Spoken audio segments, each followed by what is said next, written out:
కుటుంబ కలహాలు కానీ, ఇబ్బందులు కానీ, అనారోగ్యాలు కానీ, ఎవరైనా దిష్టి పెట్టడం వలన కానీ, ఎవరో తెలవక నిమ్మకాయలు వేస్తారు. చిన్న చిన్న ప్రయోగాలు పెద్దగా ఏం చేయక్కర్లేదు. ఉప్పుతో చేసిన, మిరియాలతో చేసిన, నిమ్మకాయతో చేసిన కుటుంబాలు మొత్తం పాడైపోతాయి. చేసేటప్పుడు ఏందమ్మా, పెద్ద కడ్డివాము కూడా చిన్న అగ్గిపుల్లకి ఇస్తే తగలబడిపోతుంది. ఆ చేసేవాళ్ళు కూడా మంచిగా ఉండరు, రేపు పొద్దున వాళ్ళకి చెడు అవుతుంది. కానీ తెలిసి తెలవక చేస్తారు అవి.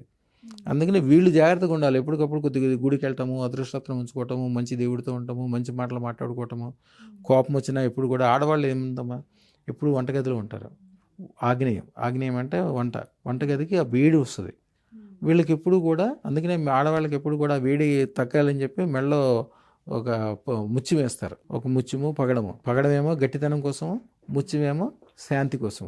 అది కొద్దిగా ఎప్పుడు జాగ్రత్తగా ఉండాలి. నేను ఇప్పుడు అందరికీ చెప్పేది ఏంటంటే, మీ ద్వారా పొరపాటును కూడా భార్యాభర్తలు ఏమన్నా వస్తే కూడా ఒకళ్ళకొకళ్ళు అనుకోవద్దు. ఒకళ్ళకి ఒక రకమైన దాంట్లో సమర్థత ఉండొచ్చు.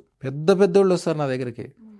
నేను ఢిల్లీలో ఉన్నప్పుడైతే నోయిడా నుంచి ఒక ఆయన వచ్చేవాడు, నీరుకావి బట్టలు. అప్పుడు నేను యాక్చువల్గా మధు దండావతి అని ఆర్థిక శాఖ మంత్రి, ఆయన దగ్గర పిఏగా ఉండేవాడిని. ఆయన యాక్చువల్గా పిఏ లెక్క కానీ గురువుగా తీసుకున్నాడు, అంటే గవర్నమెంట్ పరంగా పిఏగా తీసుకున్నాడు. ఆయన దగ్గరికి ఎంతో మంది కోటీశ్వరులు వచ్చేవాళ్ళు. ఎంత అమాయకులు అంటే వాళ్ళు ఈ కాగితాన్ని చూపించి ఇది బంగారం అంటే నమ్ముతారు. వాళ్ళకి ఎక్కువ ఏముండదు, కానీ వాళ్ళ సబ్జెక్ట్లో వాళ్ళు సూపర్. వాళ్ళకి ఏదో ఒక సబ్జెక్ట్ ఉంటుంది, ఆ సబ్జెక్ట్లో టాప్ టాలెంటెడ్. మిగిలిన విషయాలు ఏం పట్టించుకోరు. 10కి 100కి తేడానే తెలియదు వాళ్ళకి. చొక్కాకి లాక్కి తేడా తెలియదు వాళ్ళకి. అంత మాత్రమున వాళ్ళ అసమర్థులని భార్యలు అనుకోకూడదు.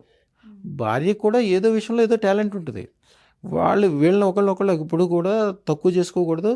దానికి ఒకటే సూత్రం చెప్తాను. మీ భర్త కింద పడ్డాడు అనుకోమా, అబ్బా భలే పడ్డావు అని సంతోషంగా మాట్లాడాలి. కానీ నువ్వు ఎప్పుడే కింద పడతావు, నువ్వు ఎప్పుడు ఎట్లాగా చేస్తావు, ఎప్పుడు కూడా నిందించకూడదు. పిల్లల విషయంలో ముఖ్యంగా, పిల్లల విషయంలో ఎప్పుడు నువ్వు తప్పు చేస్తున్నావు అది ఇది అని కొట్టకూడదు. చదివితే చదువుతాడు, లేకపోతే లేదు. చదువుకున్న వాళ్ళు ఎవరైనా వీళ్ళ గొప్పవాళ్ళు ఎవరైనా, వీళ్ళు భారతదేశంలో కానీ బయట కానీ ఎక్కడ కానీ టాప్ మోస్ట్ లెవెల్లో ఉన్న వాళ్ళందరూ కూడా ఎవరు కూడా చదువుకున్న వాళ్ళు కదా. నా శిష్యులు ఎంతమంది 1,00,000 కోట్లు దాటిన వాళ్ళందరూ కూడా ఎవరు చదువుకున్న వాళ్ళు ఎవరు లేరు. ఏదో ఒక టాలెంట్ ఉంటుంది. ఎప్పుడు కూడా పిల్లల్ని తల్లి మెచ్చుకోవాలి. వాడు అల్లరి చేసేవానికి బడి చేసేవాడు అల్లరని ఎంజాయ్ చేయాలి. పెద్దయ్యాక చేయమంటే చేస్తారు వాళ్ళు, చిన్నప్పుడే కదా చేసేది. అంతే. ఇప్పుడు కూడా పాజిటివ్గానే ఉండాలి. భార్య భర్తను అనకూడదు, భర్త అయితే భార్యని లక్ష్మీదేవిలాగా చూసుకోవాలి.